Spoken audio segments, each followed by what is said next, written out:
तर नमस्कार मित्रांनो, आज आलता आपण शेळ्या चारण्यासाठी.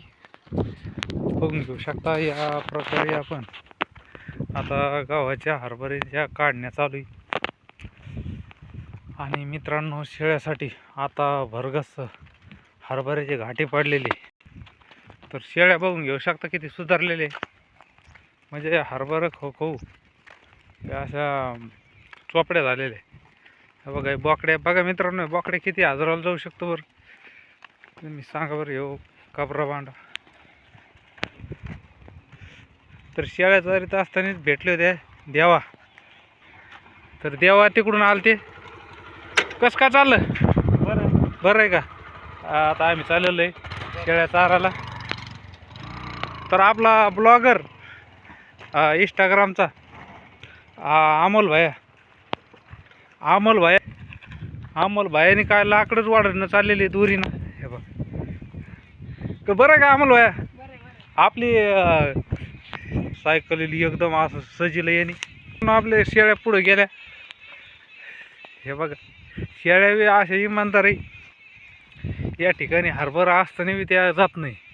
त्याला सवच अशी लावलेली मित्रांनो की मालात जायचं नाही. त्याला माहिती माल खाल्ला की मार खाल्ला, एवढं त्याला माहिती. त्याच्यामुळं ते काही माल खात नाही बघा. तर आता आपण बरेचसे दिवस झाले मित्रांनो, 5-6 महिने झाले म्हणजे शेळ्याकडं आलो नव्हतो. पण आज आलेलो आहे. आज शेळ्याच्या मनाने शेळ्या जिकडं जात्या तिकडं जायचं. म्हणजे आपल्याला माहिती नाही कुठं जायचं आहे म्हणून. आता जिकडं जाते तिकडं जायचं त्याच्या मागं. या ठिकाणी दिसतं एक रान हरभरा जमा केलेलं. बघू तिथं चारू, नाहीतर शेळ्याच्या मागच चालत राहायचं दिवसभर. तिकडं जाते आणि तिकडं जायचं. त्याला माहिती दररोज कुठं जातात. आमचे वडील येत असते शेळ्या घेऊन. पण आज ते एकनाथ महाराज षष्ठी पैठण या ठिकाणी षष्ठीसाठी दर्शन घेण्यासाठी गेलेले. तर ते आपल्याला म्हणले होते की शेळ्या घेऊन जा म्हणून आपण शेळ्या चारायला आणलेल्या मित्रांनो. पण एक आपल्याला कुठं चारायचं हेच माहिती नाही. शेळ्या जिकडं जाते तिकडं सरळ चलत राहायचं. शेळ्याला दररोजची माहिती. त्यांनी मला काही सांगितलेलं नाही इकडं शेळ्या चारायला जा म्हणून. शेळ्या जिकडं जाते तिकडं जाऊ. शेतकऱ्याचे हरभरे काढणं चालू आहे. काही ठिकाणी तुषार चालू आहे बघा. त्या ठिकाणी तुषार लावलेलं आहे. आमचे ब्लॉगर मित्र या ठिकाणी गिरे साहेब भेटले होते. त्यांनी मित्रांनो उन्हाळी काय भाजीपाला केला त्याला विचारून घेऊ. तर शेपू केलेला आहे मित्रांनो. शेपू पालक यांचं दरवर्षीप्रमाणे ह्या वर्षी उन्हाळ्यात त्यांनी शेपू पालक केलेला आहे. डायरेक्ट 1 एकर पालक आणि 1 एकर शेपू टाकलेला आहे. मोटर चालू आहे. स्वतः शेती करते, स्वतः पिकिते, स्वतः विकिते. तर बघा मित्रांनो, हॅशटॅग शेतकरी. तर हे शेतकरी दरवर्षी 1 लाखाचा शेपू आणि 50,000चा पालक करते मित्रांनो. वरल कमाई मित्रांनो. त्यांनी डायरेक्ट आयफोन घेतलेला आहे ह्या उन्हाळी भाजीपाल्यामधून. या ठिकाणी ज्वारी म्हणजे हरभरा काढलं होतं त्याच्यातच ज्वारी पाणी सोडलं त्यालाच बघा. हे डबल नफा देणार पीक आहे. म्हणजे हरभरा निघलं, ज्वारी बी आता कणस धरलेली. हरभऱ्याच्या थप्प्या मारलेल्या अशा. तरी गाय बघा, एवढी मोठी गाय झाली मित्रांनो, 2 वर्षात तरी गायला पिते बघा. तर मित्रांनो, आपण नवीनच आहे या ठिकाणी, त्याच्यामुळं कुत्रे भोका लावलेले आपल्याला. इथं बघा देवाने मिरची लावलेली. मिरची एकदम भरघोस आलेली, एकदम क्वालिटी मिरची. हे बगा शेळी उत्पादक आहे. हा बघा, तुमच्याकडे किती वर्षापासून शेळ्या? हा, आमची पहिलीच परंपरा आहे आई वडिलापासून. म्हणजे धनगर तुम्ही? आम्ही धनगर समाज आहे.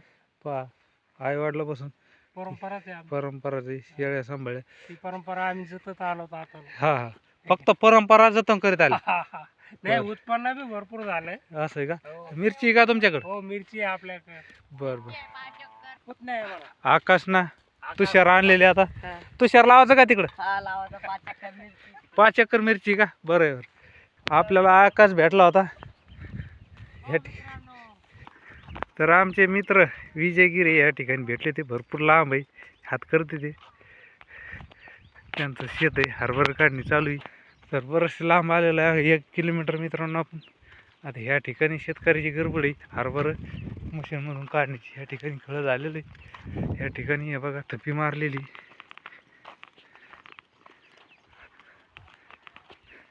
आता शेळ्या जिकडं जाईन तिकडं चलत राहायचं. तर मित्रांनो शेळ्या कितीक लांब नेत्या त्याचाच मी लागा नाही. चालल्यात आपण त्याच्या मागं चाललेलो आहे. म्हणजे एकदम आनंदात आहे आपण. म्हणजे मित्रांनो बरेचसे दिवस झाले. पहिले 2012-13ला शेळ्या सांभाळलेल्या आहे. त्या टायमिंगला शेळ्या सांभाळत असताना काही ठिकाणी मोहळं काढायचे, खायचे, मोसंब्या खायच्या, ऊसं खायचे. त्याच्यानंतर भरपूर आम्ही जनावरं सांभाळण्यासाठी मित्रमंडळ होती. आपल्या संग 10-15 जण होते. त्या टायमाचा आनंदच वेगळा होता. झाडावर सुरफाट्या खेळायच्या. असे भरपूर एकामेकाचे राज्य आलं की शेळ्या उलटी हाणायला जायचं. अशा प्रकारे आमचं त्या टायमिंगचं जीवन होतं. तर आता मित्रांनो तसं काही पहिल्यासारखं राहिलेलं नाही. म्हणजे एक जो आनंद पाहिला होता तो आनंद आता काही त्या प्रकारे राहिलेला नाही. ह्यो म्हणजे आमचे एक नित्यनेमच होता की 11 वाजता जनावरं शेळ्या सोडायच्या आणि सर्वांनी एक जागेवर यायचं आणि खेळ खेळायचे. एकदम आनंदात होतं मित्रांनो. आम्ही जे धुरुड आहे ह्यो बी इकडंच साजरा करायचो शेळ्या मागं आल्याच्या नंतर.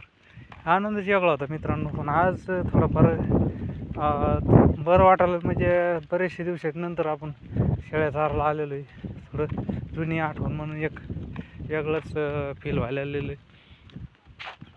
तर शेतकऱ्याने हरभरे काढून टाकलेली घडीन चालू आहे. आमच्या इकडं प्रामुख्याने हरभरा, सोयाबीन काढल्यानंतर हरभरा आणि गहू हे 2 पिकं जास्तीत जास्त घेतात. आणि ऊसाचं जे क्षेत्र आहे हे 10% क्षेत्र आहे मित्रांनो. तर मित्रांनो आपला व्हिडिओ तुम्हाला कसा वाटला आपण कमेंटद्वारे कळू शकता. आपली एक जुनी आठवण म्हणून तुम्हाला हा व्हिडिओ बनवण्याचा मी प्रयत्न केला.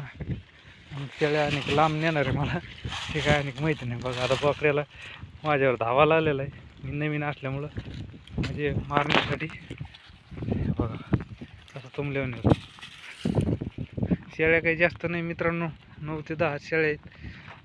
बघा माझ्याकडं मी ज्यावेळेस 2002 साली पहिली दुसरीला तर त्यावेळेस आमच्याकडे एकच शेळी होती मित्रांनो, अशी होंडी. तर तेव्हापासून आम्ही ते जे काय खानोटा म्हणतात ते शेळीचा होंडी म्हणजे याला शिंग नसलेल्या शेळ्या होत्या आमच्याकडं. याच्यात आहे तशा 5-6 आता.